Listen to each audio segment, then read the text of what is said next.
안녕하세요. 책을 사랑하는 책의 연인입니다. 오늘은 조금 다른 영상을 가져왔는데요. 제가 시간 관리를 어떻게 하는지, 어떤 식으로 플래너, 계획서를 쓰는지 보여드리려고 가져왔습니다.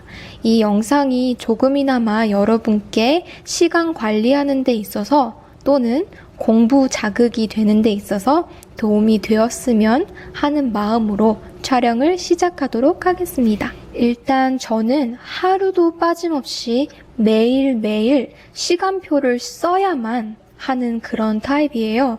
플래너를 작성해 온 지는 거의 6년 정도가 되었어요. 17살 때부터니까 내가 지금 26, 그러니까 수학이 안 되네? 무려 8년에서 9년 동안 플래너를 작성해 왔습니다. 그래서 오랫동안 플래너를 작성하다 보니까 저만의 비법이 생기고 또 저만의 비법이 제가 시간 관리하는 데 있어서 굉장히 효율적으로 느껴지더라고요. 일단 제 플래너를 보여드리도록 하겠습니다. 첫 장을 열면 전에 다른 영상에서 보여드렸던 텍사스주 공화당 모임에 갔었을 때 받았던 이름표 스티커가 붙여져 있어요. 뭐 플래너랑은 별로 관계가 없지만, 그리고 이제 첫 장을 열면 1월입니다. 네, 1월의 첫 페이지는요, 잘 글씨가 보이지는 않지만 생일인 사람들의 리스트를 쓰는 부분이 있고요. 또 이번 달에 목표를 쓰는 부분이 있어요. 그리고 잘 안 보이지만 이번 달에 행사 쓰는 부분, 그리고 그 옆에는 그냥 제가 듣는 수업의 스케줄을 간단하게 적어 놓았습니다. 네, 이번 달 목표, 이번 달이 아니구나. 1월달 목표 간단하게 뭐 일찍 일어나기, 매일 감사하기 이런 것들을 써놨어요. 그 다음으로 가면 이제 그 달의 전체적인 그 달력을 보여주는데요. 네, 이 달력에는 저는 자세한 거는 쓰지 않고요. 그냥 큰 행사들, 제가 꼭 기억해야 하는 일정 이런 것만 강조해서 써놓습니다. 그리고 날짜가 지나면 저는 무조건 짝대기를 그어야 마음이 편해요. 그 다음 장이 저한테는 가장 중요한데요. 매일매일의 일상을 시간별로 스케줄을 적어놓고 그 스케줄을 이뤄냈을 때마다 또 시간이 지났을 때마다 바로바로 체크를 합니다. 저는 30분에서 1시간 간격으로 스케줄표를 확인을 해요. 그래서 제가 무엇을 해야 하는지 확인을 하고 다 했을 경우는 저렇게 찍찍 그어놓습니다. 찍찍 그어놓지 않으면 어떤 것들을 했는지 안 했는지를 구별할 수가 없거든요. 네, 2월 달로 한번 가볼게요. 이번 달이죠? 이번 달에는 목표 그렇게 많이 적진 않았는데요. 부끄럽지만 볶음 만들기를 목표에 써놨습니다. 무슨 개뿔. 그리고 자는 시간 줄이기는 뭐 365일 목표지만 제일 이루기 힘든 목표인 것 같아요. 어쨌든 매달 목표에 자는 시간 줄이기 써놓습니다. 그리고 이번 달에 차 새로 등록해야 되고요. 인스펙션 받아야 되고, 또 2월 12일 날 저희 엄마가 오십니다. 한국에서. 그래서 필라델피아 같이 가는 거 적어놨고요. 뭐 그런 것들, 그리고 차 엔진 오일 갈아야 한다고 적어놨어요. 그리고 생일자에는 이제 두 친구 생일이었는데 생일이 지나서, 네, 생일도 지나면 저는 짝대기를 그어야 합니다. 네, 어쨌든 제가 이런 플래너를 매일마다 어떤 식으로 작성하는지 대충 설명해 드려보도록 할게요. 일단 저는 하루 전날 밤이나 아니면 당일날 아침에 플래너를 작성을 합니다. 저는 정말 자세하게 적어요. 몇 시부터 몇 시까지, 몇 시 몇 분부터 몇 시 몇 분까지 뭘 한다 이런 거를 적어놔요. 이제 평범한 스케줄은 어떤 건지 대충 보여드릴게요. 아침 9시부터 오후 2시까지는 보통 회사에 있고요. 그리고 2시에 퇴근을 해서 3시까지는 집에 도착하는 것을 항상 목표로 둡니다.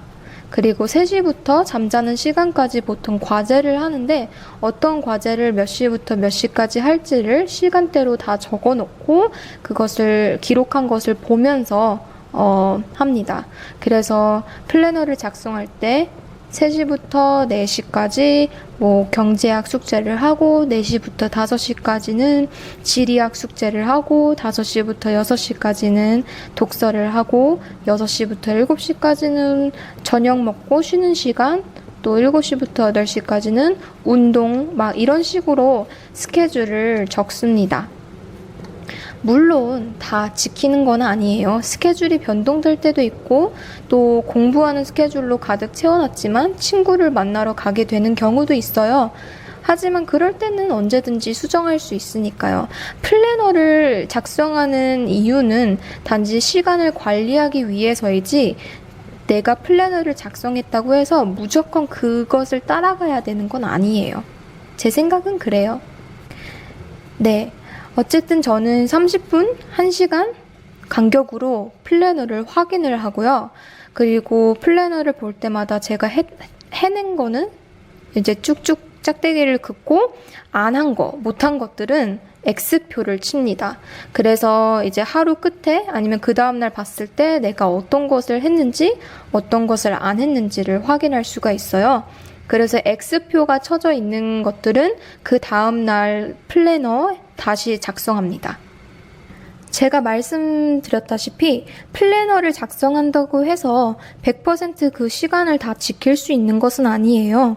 하지만 시간 관리를 최대한 잘 하기 위해서는 내가 몇 시부터 몇 시까지 무엇을 할지 작성을 하는 거고 그것을 보면서 최대한 그 목표를 지키려고 하는 것입니다.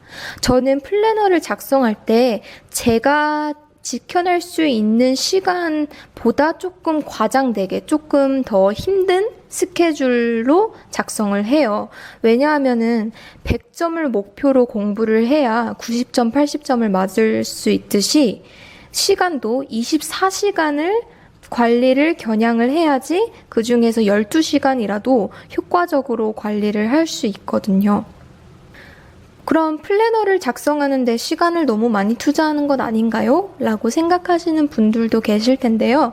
저는 사실상 하루에 플래너 작성하는 시간이 5분에서 10분밖에 걸리지 않아요. 처음 시작하시는 분들은 아마 좀 더 걸리실 수는 있겠지만 저는 오랫동안 몇 년 동안 계속 해왔던 일이기 때문에 플래너를 작성하는 것, 시간을 나에게 맞춰서 또 그런 계획을 적는 게 익숙해졌기 때문에 플래너 작성하는 것이 하루에 5분에서 10분밖에 안 걸려요. 하지만 플래너를 작성하는 것과 안 하는 것은 그 하루 24시간을 어떻게 보내는지에 아이고 내 목소리 네, 어쨌든 그 하루를 어떻게 보낼 수 있는지에 엄청난 차이를 가져다 줍니다. 목소리에 자꾸 뭐가 개구리가 어디까지 말했더라?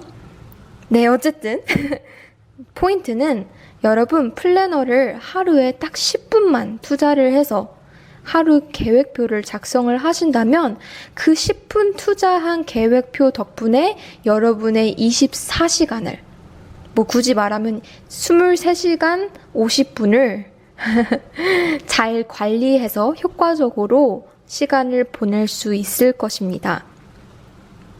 저 같은 경우에는 플래너를 작성하지 않으면 정말 시간을 굉장히 많이 낭비를 해요. 스마트폰을 계속 본다던가 컴퓨터를 계속 그냥 웹서핑을 한다던가 하지만 시간표가 딱 있으면 그 시간표를 보고 시간을 지키려고 노력을 하기 때문에 스마트폰을 한다고 해도 페이스북이나 인스타그램을 한다고 해도 시간을 어느 정도 절약하면서 지켜가면서 하거든요. 네. 하지만 이 영상을 마치기 전에 또 강조하고 싶은 것은요. 제가 24시간 시간을 잘 관리하는 법을 알려드리기 위해서 이 영상을 찍기는 했지만 무엇보다도 가장 중요한 건 우리가 바쁜 일상 속에서 살아가면서 쉬는 것이 가장 중요한 것 같아요. 그래서 플래너를 작성하든 안 하든 여러분 너무 바쁜 삶 사시지 마시고 쉬엄쉬엄 놀아가면서 네, 쉴 줄도 알면서 그렇게 보내셨으면 좋겠습니다. 갑자기 주제가 바뀐 것 같아. 어쨌든 이해하셨죠? 그럼 저는 이만 가보도록 하겠습니다. 다음 영상에서 봬요. 빠이.